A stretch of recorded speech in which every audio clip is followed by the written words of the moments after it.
Bonjour et bienvenue. Aujourd'hui, on va revenir sur Kikai, ce jeu de société japonais dont on a parlé dans notre récent article.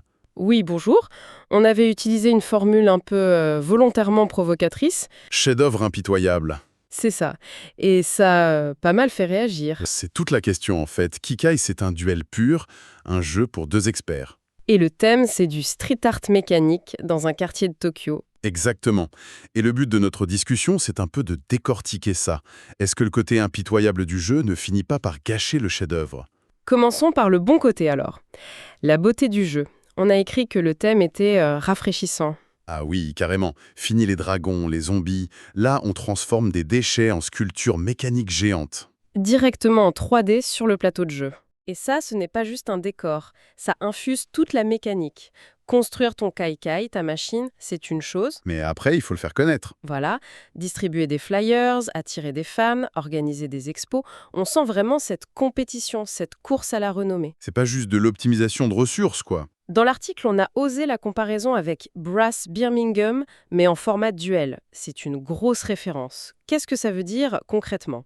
Ce qui est fascinant, c'est que la plupart des jeux experts de ce calibre, ils diluent la tension entre 3 ou 4 joueurs. Oui, c'est vrai. Ici, toute cette pression, elle est concentrée sur une seule personne, ton adversaire. C'est plus un marathon, c'est... Un sprint en apnée. Chaque choix est décisif. Ah oui, c'est le bon coup ou celui qui te fait couler. Il n'y a pas d'entre-deux. Et puis, il faut parler de l'édition. Elle est... C'est le mot. Les pièces en 3D, les illustrations, pour un prix autour de 45 €, c'est assez fou. C'est un rapport qualité-prix hallucinant, c'est indéniable. Mais peut-être presque trop? Comment ça? Je me demande si on n'aurait pas préféré un livret de règles un peu plus clair à la place de, je sais pas, quelques pièges 3D en plus. Ah, le fameux livret de règles. C'est un détail, mais sur un jeu aussi exigeant, une règle un peu ambiguë, ça peut te coûter la partie. Et ça nous amène au cœur du problème, le côté punitif. Exactement. Parce que l'expérience a l'air parfaite, mais je me souviens de parties où la tension est devenue de la pure frustration. Absolument. Et le coupable principal pour moi, c'est la gestion de la main. Explique-nous ça. Le mécanisme est simple en soi.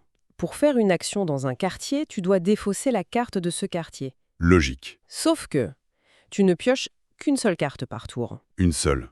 Le renouvellement est donc terriblement lent, ce qui crée ce qu'on a appelé l'étouffement stratégique. C'est une bonne image, ça. Imagine, tu as un plan génial pour le quartier nord, le coup parfait, mais tu n'as pas la carte nord. Et tu sais que tu ne la piocheras peut-être pas avant 3-4 tours. Et pendant ce temps-là? Pendant ce temps, l'adversaire, lui, il joue. Et toi, tu regardes ton plan s'effondrer au ralenti sans rien pouvoir faire.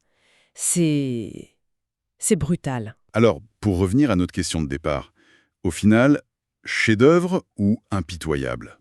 Je crois que c'est un chef-d'œuvre parce qu'il est impitoyable.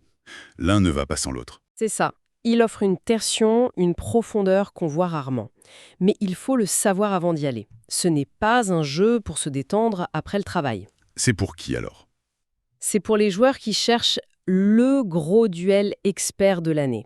Ceux qui aiment quand la moindre erreur se pécache. Donc une expérience mémorable, mais à ne vraiment pas mettre entre toutes les mains. Clairement pas. On avait dit en blaguant que ça pouvait ruiner des amitiés. Et il y a un petit fond de vérité. Mais pour conclure, cette idée de transformer des déchets en art, ça soulève une pensée plus large, je trouve.